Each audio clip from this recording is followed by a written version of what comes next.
Sorry, this thing's one more minute. Like, hanging around with you, like, Anybody else need to sign in?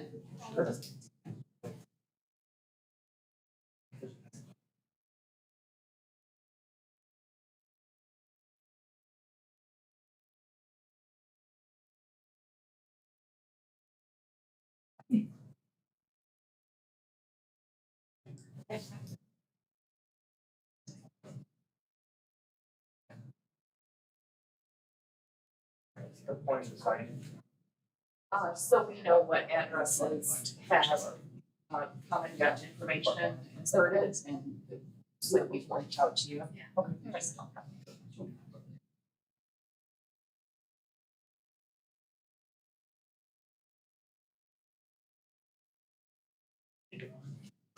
Welcome. My name's Wade Vandenbosch. I'm with Muskegon County Public Works. We're all here today because there's a PFAS investigation that's going on in the Holt Road area, and you've all been invited because you have a property that's near that vicinity. We're gonna have two brief presentations today. One's gonna be put on by the Michigan Department of Environment, Great Lakes and Energy. They're gonna talk about the investigation. One outcome of that investigation is that the County of Muskegon has received a couple of grants from the state to extend public water main to the affected area. The second presentation is going to talk about the water main project. I'm sure there will be questions. We ask that hold those until after both presentations, and we'll certainly be sure to answer them to the best of our ability. There's several representatives here from the state, the county, the township. We'll just go around and introduce ourselves so you know who you're talking to. Again, Wade Vandenbosch, Muskegon County Public Works. I'm Peter Van East with the Michigan Department of Environment, Great Lakes and Energy. I've been the Eagle project manager for this site here for a while. Matt Pfister there, the coach, is getting the project over for me. So we'll probably be interacting primarily with him from now on. And since Peter already introduced me, I'll just introduce myself again. Again, Matt Pfister, RD. And yeah, if you have any questions, send them my way. And if I don't have the answer, I'll talk to Peter and get it for you. So getting up to speed pretty well on this project. So looking forward to help as I can. Tracy DeMars, I'm the clerk here in Dalton Township. Jeff Martin, Dalton Township Supervisor. Yeah, I'm the environmental quality analyst with the HHS. I'm Matt Halls with Bryan and Newhoff. I'm a consultant for the county on the water main project. I'm McKenna and I am the Division of Environmental Health, part of DHS. My name is Montana. I'm with Eagle and I'm managing that contract that was referred to between Bryan and Newhoff, Muskegon County, and Eagle. Everyone, I'm Karen. Of course, I'm also with Eagle, which is short for the Michigan Department of Environment, Great Lakes and Energy. Just think of the bird, it's just easier to say EGLE. And I work with Peter and Matt. We oversee 9 counties in West Michigan, and Muskegon County is definitely one of our more busy ones. So nice to meet you all. Michael Eslick from Public Health Muskegon County. I'm Steve Fink. I am an engineer in the Muskegon County Department of Public Works. Turn it over to Peter. So we're just starting off to give a little bit of background of contamination and kind of why we have this water main project going. Thank you all for coming out tonight on a rainy night here. Pretty good crowd, so it's great to see everyone. As Wade said, we'll have this presentation, and the county engineers are going to go over the water main presentation. Both should be pretty quick, and then we'll have plenty of times for questions afterwards here. My name and number up here, and that's too. An email if you guys want to write that down. If you have any questions you think of afterwards, or don't want to ask in the crowd, you want to just email or call us, happy to talk. So how this all started was the state went around and sampled all the drinking water wells at daycares and schools throughout the state for PFAS. A couple years ago, when they started becoming aware of PFAS contamination and how common it is, And so the hop daycare was sampled a couple of years ago as part of that program. And unfortunately, there was PFAS in that the well water for that daycare. So the compounds that we're running into here are PFOS and PFOA. Those are certain kinds of PFAS compounds. PFAS is like a broad family name for a certain type of chemical. So the hop is being provided bottled water, so that's a good thing for temporary short term, so that the kids there have safe drinking water. But why PFAS are a concern is they don't break down easily. It's a chemical that was used for all kinds of things, plating mist suppressants, firefighting foam, waterproofing, all things where it's good to be durable and water and oil resistant and heat resistant. And so those properties, once they're released to the environment, once they get in the groundwater, they stick around for a long time. They don't break down very quickly. And so there's growing research on this, but it may affect health. There's certain health concerns, and the folks with DHHS would be better to talk to if you have health related questions on that. So as far as the sampling goes, so the hop was sampled. Pretty quickly after that, we ended up sampling the homes directly around the hop. And there are some homes there with exceedances of the acceptable level for PFAS. Just recently, Department of Health and Human Services went around and resampled the homes in the sample area. So some homes have been sampled twice now. So we started looking around trying to figure out where this contamination might be coming from. And there's not a lot out in this area, and as far as industry and whatnot. So our best guess at the time was it might be coming from what was known as the former Northside landfill. There's a dump off on McMillan Road there on the other side of Bear Creek that operated in the, I think, 50s, 60s, 70s. And back in that era, they just dug a hole in the sand, threw the trash in, and put the dirt back over it. So, landfills are often sources of PFAS contamination, especially if they accept it in sort of industrial waste, that kind of thing. But even if not, if PFAS was enough household products and things like that, that usually there's PFAS there. So that was our best guess at the time. That might be coming from the landfill. So a bit of effort to sample the groundwater around the landfill and then down to Bear Creek. And we found plenty of PFAS there, but it wasn't clear now that it's the source of the contamination at the hop. It kind of diluted out as we worked our way down the creek there. So even though we found it on the landfill and right next to it, the concentrations went down and we weren't really finding it farther away. So mentioned before, we sampled the drinking water wells around the hop, and then DHHS went and resampled the wells here recently. I think it was late this last year, maybe November-ish timeframe. And so with that resampling, we got a little bit unexpected result on Hilt Road there, across the Hilt Road across east of Holton Road there. And so because of that, we expanded the sample area. And so I'll show a map here, next slide or two. But we, based upon this recent data, we expanded the sample area just now to include Ora Street, and then the portion of Nielsen north of Ora up to Hilton. And so those letters were just put in the mail today. If you do live in that area, I'll show on the map, talk to us, and if you're interested in having a well sample, we can give you the paperwork now so you don't have to wait for it.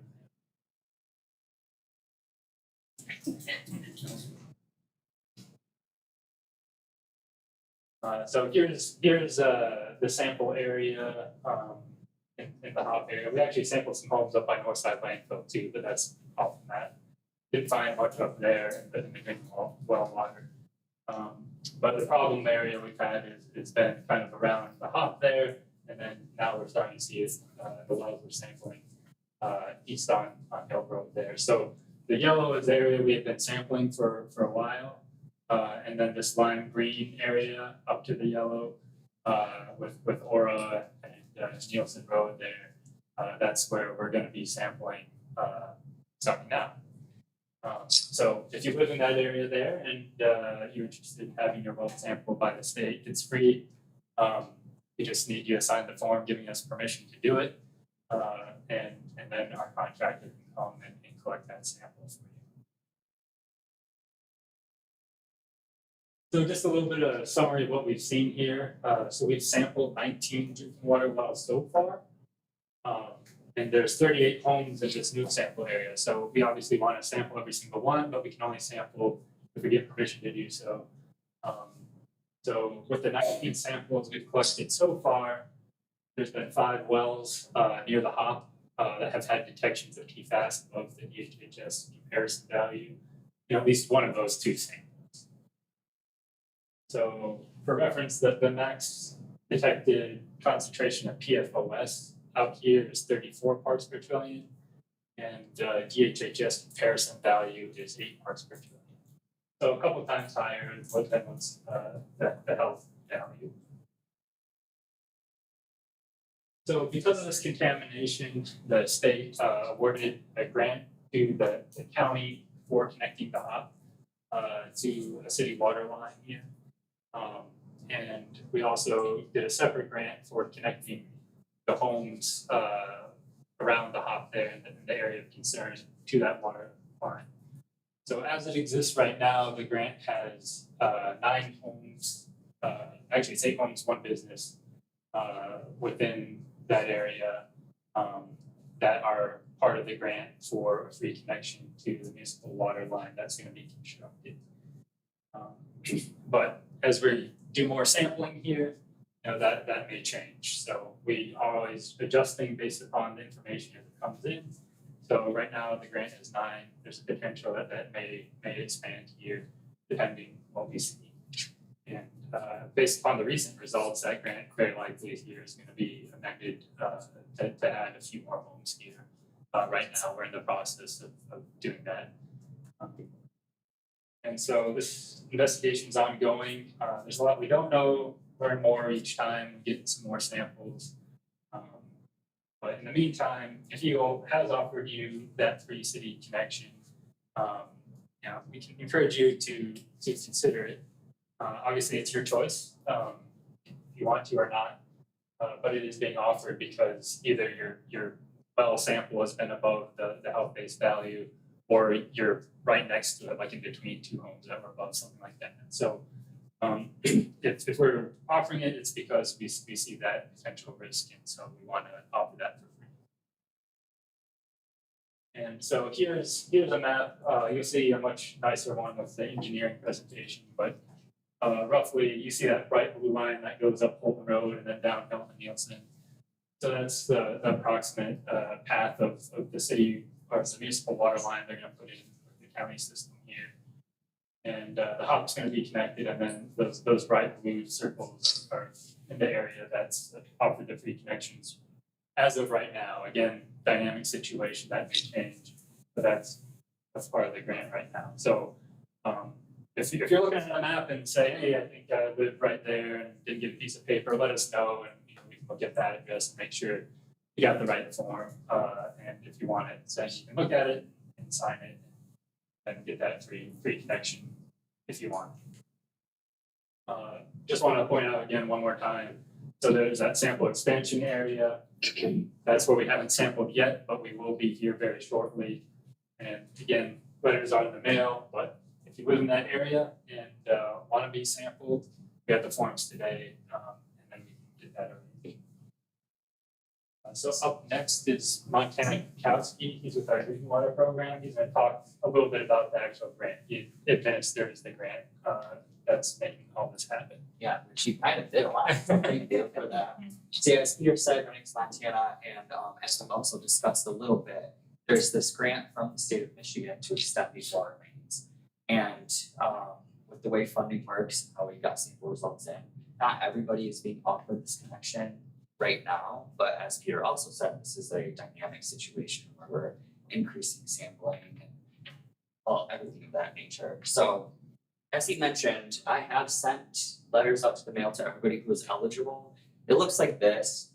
We send it through certified mail, so you do have to be home in order to receive it, which according to my records, only one home was home to receive the first mailing. So from the next time I mail it, or if you live in one of these addresses here today, we can talk, you can sign it, or I'm just gonna send the letters out through normal mail. It seems to work the best. A little bit about this offer itself. First and foremost, it is voluntary. PFAS is a common concern. Obviously, there's health-based concerns.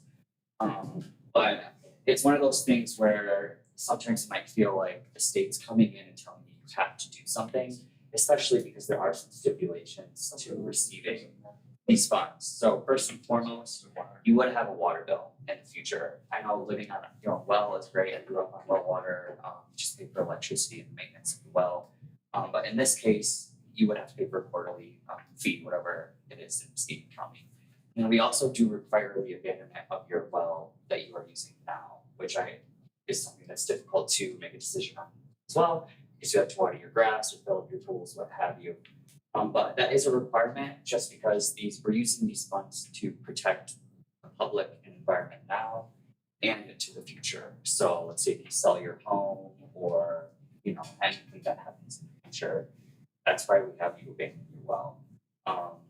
Everything in this offer is included from site restoration, so there might be some issues with your yard that part of the funding, like make your yard look as good, or we try to make it look as good as it did before the pipes go in. But yeah, so That's a good question on that. yeah, if you want. When you talk about selling the house, a person sells the house, but say they're not hooked up. Will that be a requirement to hook up in order to sell that house? That's totally dependent on the ordinance at local level and county level. Of course, anybody who's bought a home, now in purchase agreement, you have to state if there's any issue with contaminations in your well. So that's future. Yeah. Okay. So it's just it's a long-term decision you might have to make. We do have fact sheets over here. We try to crunch numbers based on the cost of what it is for a replacement well versus connecting to city water and quarterly bills. Well replacements are getting more and more expensive as it is. So yeah, they're over there if you wanna. It's a tough decision to make for some people not as much. So that's the first part of the grant. Obviously if questions come to me afterwards, I can tell you if you're an address that is qualified. If you saw that map before, it's kind of like on that intersection of Hill and Holden. Only 9 so far, but as we learn more, I do expect that there will be more addresses that will qualify. So you can just come up to me once we're all done and I can tell you if you're part of it or not. And I have these waiver forms here if you want to decline or accept. Like I said, it is completely voluntary. The next part of the grant was also to extend these water mains. So the way the water mains are right now, we're doing kind of a loop. The engineers will probably be able to talk about it a lot better than I can. There was a necessity to make this water main loop downhill and Holden and everything. So everybody is going to get access to water in their front yard, even though you will not have to connect to city water. It will be your choice once those water main goes in later. So for a lot of these homes in the area, there will be a curb stop, is what we call it. It's like the service line that comes into your property and stops before going into your home. If you aren't eligible for a state-funded connection, you still can pay to connect yourself. Alternatively, if you are eligible for a state-funded project, you don't want to abandon your well, I don't have the authority, and the state doesn't have the authority to force you to abandon your well, so you can connect to city water that's available and keep your well if you want to do it that way. So, but Mike Keslick here from Muskegon Health might tell you something different. It's private well, it's completely the jurisdiction of the health department. There are some state codes involved with well replacements in areas of contamination, but in terms of existing wells, it's kind of up to the health department there. Yes, I think that's it. We got offers for state homes. It is voluntary, but I think it's pretty vital. I think of it as a way like this is kind of why we pay taxes. it's kind of a nightmare situation to hear that your drinking water may not be healthy to drink. So based on Safe Drinking Water Act laws, that's why the state's coming in here to do at least the best that we can to assist the people who need it. So yeah, that's about the offer. And if you have more questions, I'll be back here first. Peter Montana, thank you. Again, we have a second presentation here. It's going to be presented by Ed Fultz. He's a professional engineer and project manager working for Muskegon County to design the water extension project.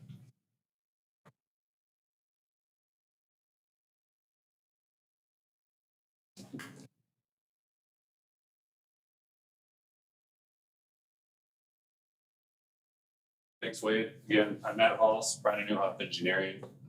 We're under contract by the county to basically do all the preliminary assessment of the route, identify the correct location to put it, how to build it, and then we'll go through bid documents, helping the county where get the contract with the contractor to build it. We'll be involved throughout the project until it's done. So I'll give you a little bit of a rundown of what the project's gonna look like. Kind of already went through the contacts with that. Again, just a reminder, this is because of PFAS contamination that was located in the Hill M-120 area. There was a grant the county has gotten or received to construct the water main to serve these properties. We'll also serve more properties if they desire to connect. Excuse me. Could you go back one slide, please?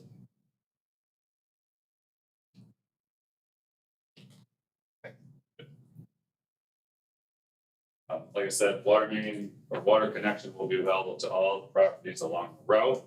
However, who pays for that connection cost is dependent on whether or not there's an offer made by the state, which was just discussed. So the proposed project, it consists of a 16-inch water main that's going to be going along the west or northwest side of M-120. Going to extend from the existing system that's down by the McDonald's over there. That'll run along that side of the road all the way up to Hilt on the east. And then it will also cross that Hilt and go towards Nielsen and then Nielsen down the river. So the point of the big loop, it seems like a lot of main just to serve this little area. But the water system, if you have a long dead end, the water can become stagnant in that system. And it's not great to drink. It just sits there. You don't like to sit on water. So if you can loop it, you get circulation in the mains, better system. It's also can handle higher flows in case there's a fire or something like that. There will be hydrants on the system. So that is the route. And as stated, every property will get a curb stop of a service line that extends to the property. Stop at the property line, the edge of the right of way. Have a curb stop put at, it's all below grade. All you'll see is a little round metal cap that's about the size of this circle.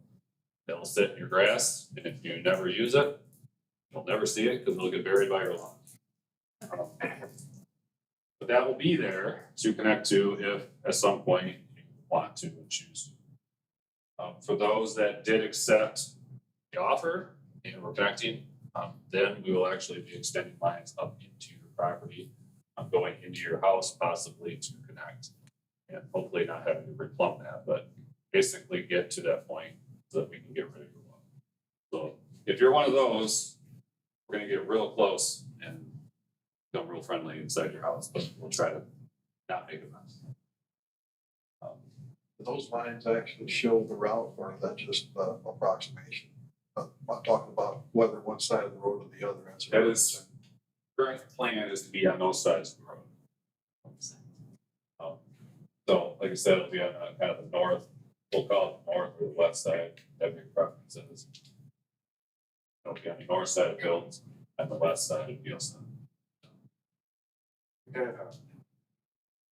My road's not on here, but everybody on, every residence on my street is wet. But from DTE. And why is it so? Is that right? I mean, if my road's out of this picture for now. Are you on? Conesman.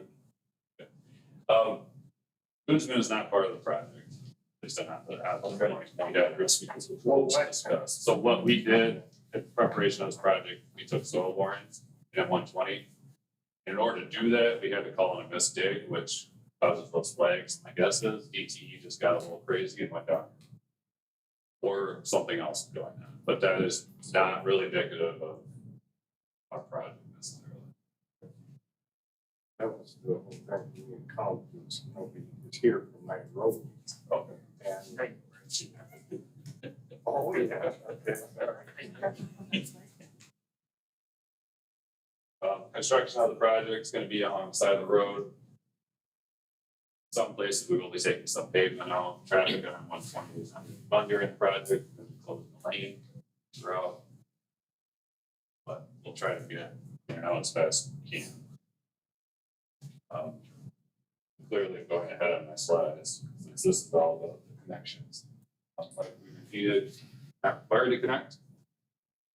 If you are made an offer, you can connect, the cost will be covered. The connection. If you are not made an offer, but you still want to connect, you may, and you contact the county and they can work with you to get that connection done. But there will be costs associated with that. Know what that cost is approximately? I can get into that. Okay. So construction schedule on this project right now, we're in design. Seen the stick flags out there, it's the soil borings we've been doing. You've probably seen surveyors out there, we're pretty much done with that portion of the work. Our anticipation is to get this project out for bid this spring, which would allow construction in fall to probably primarily summer, spring and summer of 2025. Project would take about 16 weeks is what we anticipate.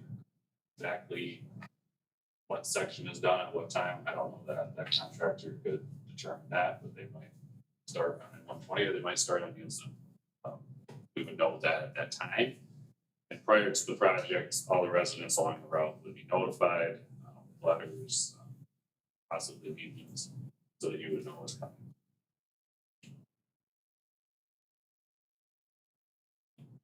There's just some frequently asked questions. So how much will my water bill cost? The average monthly water, I'll get into this a little bit more, for this system is around $55 for residential property a month. Give discounts for seniors? Can you keep your well for irrigation? All existing wells would have to be abandoned like was stated before if you took the offer. The health department would have more to say if you paid for it yourself, that's the difference. And then if you change your mind and want to connect later, will the state pay? My understanding is this is kind of a one-time deal unless something comes up later, I don't know. But Yeah, so when the grant closes, the opportunity, if you've been offered the connection offer, it's only good through when the grant closes because. When does the grant close? 2020. March of 26, but we need to go before that. It would be done, construction would be done. Don't wait to the very last minute because they'll need some lead time to make it work. So on the average water bill, so how these are done, these are a monthly bill in the county. They tell, it's like there's a commodity and a ready to serve cost. So the ready to serve is just a flat fee that you will pay regardless of your usage. On this case, it's about $20.60 for a size meter or residential home. So if you're a business, it could be a little different. It's month, that's a quarterly bill, it's 54, not monthly? But Says quarterly. One part says quarterly and one part says monthly. $54. Yeah. It's like 55 a month.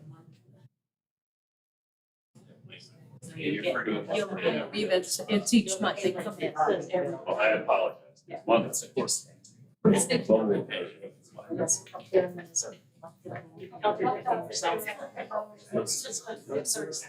dot is. I apologize, it's monthly. Okay. So, with that, you have the ready to serve cost, you have the average water usage, and that's actually the meter, it gets read. They do that, and it's based on a $4.30 per unit, is what they call it. And don't ask why, but a unit is 748 gallons. It's a meter unit, but that's what it is. So for every unit you use, you get billed $4.30. So the average bill works out to around $55 based on the average. Now, if you use more, your bill's gonna be higher. Use less, your bill will be a little bit less. And like I said too, that ready to serve charge is based on your meter. You have a 2-inch meter, it's gonna be more. Most of you are gonna have a 1-inch water service, so that's what that's based on. As far as irrigation, this does not assume irrigation. So if you're irrigating with it, your usage is gonna be a lot higher. And you will be billed at the same rate. Are there going to be fire hydrants associated with this? Yes. So that's really all I have on this project. Just open it up to questions at this point. So if we have to abandon your water well for irrigation, can I put in a water well after you hook up for irrigation? If you have to abandon your well because If I have to abandon my well because I'm getting hooked up to a grant, can I then hook up to a pump, put in a new well 2 years down the road, 3 years down the road, or whatever, for irrigation? It's a private question for the health department, they permit irrigation wells, so I guess would be the guy to answer that one. But those are the tougher questions. We're bound by Part 127, the Michigan Construction Code, which says that basically, if it's an area of contamination, in our sanitary code, our Muskegon sanitary code says that if it's a Part 201 site deemed by Eagle, then we cannot permit. So, if I don't know what's been tested where you're at. Well, it's been tested twice, and it's been bad, I need a filter, but I'm not on the map, so. We're on Kuzman Road, we're right, You're on Boone's yeah, as we well. are, we're right on the corner right there, on the, where the curve goes around. We've been tested twice and we pulled so we've been drinking bottled water forever. And I'm just kind of concerned that we're not on the map, we've been told twice. As of that- right now, I don't believe you're part of this program, correct, Kunzman? So it showed it was. Yeah, and I guess one thing I'd say is, so, not part of the water main project, but you are part of the sampling. Yes, To the yes. even sample Sample twice. area. Been Yeah. told twice. Right. Yeah. Well, and Connection. so with the Right now. the sample area, DHHS has been giving filters out to everyone with a detection. That means like even the tiniest detection. And so they've been doing that out of abundance of caution. And so to my knowledge, there hasn't been any detections on Koonsman above the acceptable level, which is why it wasn't part of this grant here. If that changes in the future, then we'd be looking at potentially doing a new grant here to address that. Is there somebody that we can check with then? I don't know if we have our paperwork yet. or not. Yeah, cause I don't know why I would have sampled twice and been told I had to get a We buy filter. bottled water, we I drink can't bottled drink water all the time now. Yeah, so Ashley here with DHHS, she I think you have your computer, so she might be able to look that up. I can roll your results. Yeah. She has the results. Thank you. And would be able to answer any health bottled water filter questions for you. Yeah, no problem. So then if you have a separate well for sprinkling, do we have to abandon that one also? That's Eagle answer, but I believe it, yes. Yeah, if we know about the well, then we do have to abandon it. I tell people that when we do go out to our site surveys, if we don't see the well, because it's not what's being used to drink, because that's the main pathway of concern. If we don't see the well, then we're not going to abandon it because it's not our primary concern. But if you in your site survey that in part of this tell us that you have the well, then we don't have a choice. We do have to abandon the well because we know it's there. It is an environmental concern now and into the future. And that's just it's just part of the state funding mechanism of it all. There is concern, just so people are aware, with irrigating, if you're using contaminated water to irrigate and you have a garden and you eat vegetables out of that garden, the vegetables can't uptake, it actually bioaccumulates in different parts of the plant. So that's another reason why especially if we know about it, because it's ingestion, that's the biggest concern with PFAS, drinking or eating. So that's just also something to keep in mind while we're doing this. So if you get a well, a new water meter, can you have a second meter put in for irrigation that would bypass the sewer charge on that water? I've seen that in a lot of places too, where you get a second water meter just for irrigation, and your water bill from that meter is cut in half because you're not paying for the sewer portion of that. Answer that. Yes, you can do that to avoid the sewer charge. I do it myself, although I'm not in one of the townships. Is there, so there's not sewer out there? Sewer in this neighborhood? Yeah, that is part of your water bill is sewer, so. We don't have sewer. No, we don't have sewer out there. You don't have sewer. It would not apply, then you would still have your water usage fee. But in most communities that do have sanitary sewer, they assume about 80% of that water goes down the sewer pipe. And if you do have gravity sewer in that area, you would avoid that charge with a separate meter. If you don't have municipal sewer, then it's not applicable.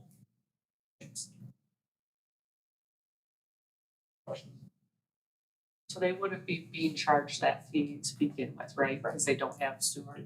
Right, Okay, not just this making sure, not this community. Right. Okay.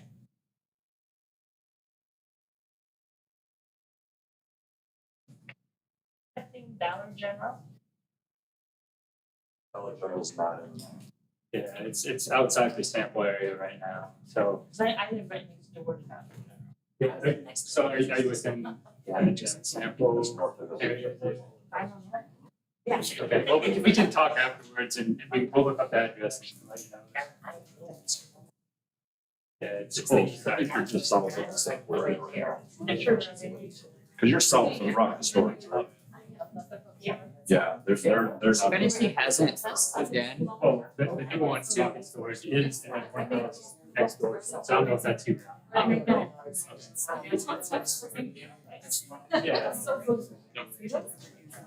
You must have needed it. You did. That's working. Yes. You Are you with the township? I am, I'm the treasurer. Oh, nice to meet you. And Christie. I've got your signature on. Right. Yeah. Jeff, is I mean, I love it. Yeah. And it's. We don't know. We don't know how it's been there, but we don't know of any recent releases, so it's probably been here a while. Whatever you guys. Tracy's the clerk. It's not great.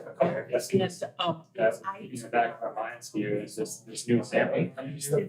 Might help direct us, that's one more to do the assessments, I'm the one who but as does. far as how long it's been, If there's. don't know, but probably a while. So what is gonna, what can be done for the people who have gotten sick from it? Probably the best people to talk to would be DHS folks here. So Ashley sent the table there, so if you want to talk with her afterwards, she'll be able to give you a more detailed explanation. And there's toxicologists that the state has, I know she's busy, so you can, every site has an assigned state health department or DHS a toxicologist. So if you guys have questions on sickness or whatever, illness, they have someone assigned that will talk with you.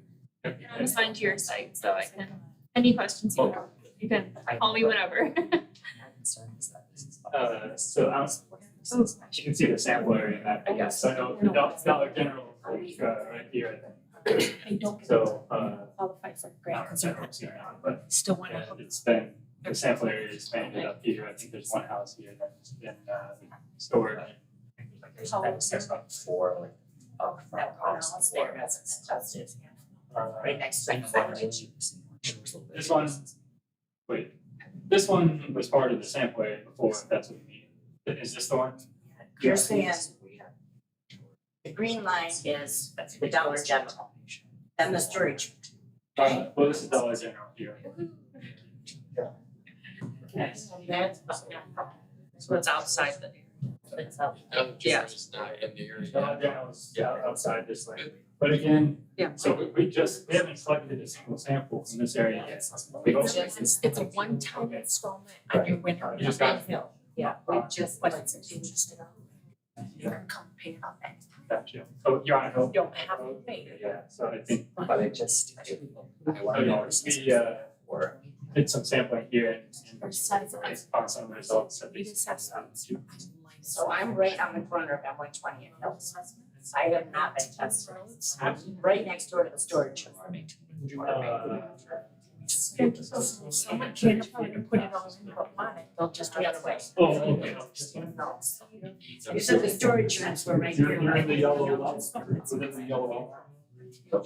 Or you north. I don't like that. Yeah, well, we can look up maybe afterwards and figure it out for you. I just want to re-sign this, sign in and give us your contact information. Are there any plans for any of the business south of Coons now? You signed it. I did. Yeah. So are any of the businesses south of stop right there? Yeah. In those areas, so we know, yeah, you got it, you're right. Extra road, Young Hill, my grandma lives off of that on Hill. So again, this is a dynamic situation. Sure. We can change, you know, if we see a need, pick a random house here. We'll start sampling. It's an eagle.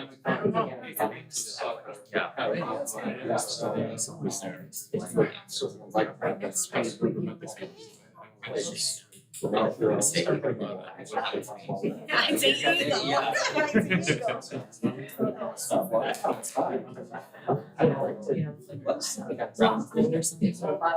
Yeah, I don't know, if we maybe grab this, if we want, this is more questions for the, sorry, but. Yeah.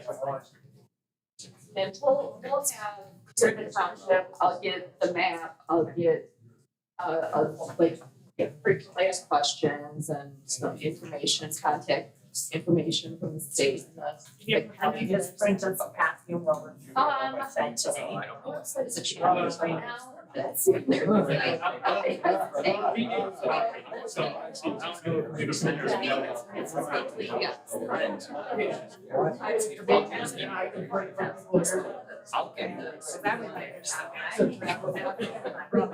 He's a good guy. We know Yeah, we'll get Yeah, I know. All right, well, thanks for any more questions before we wrap this up? Thank you. Yeah.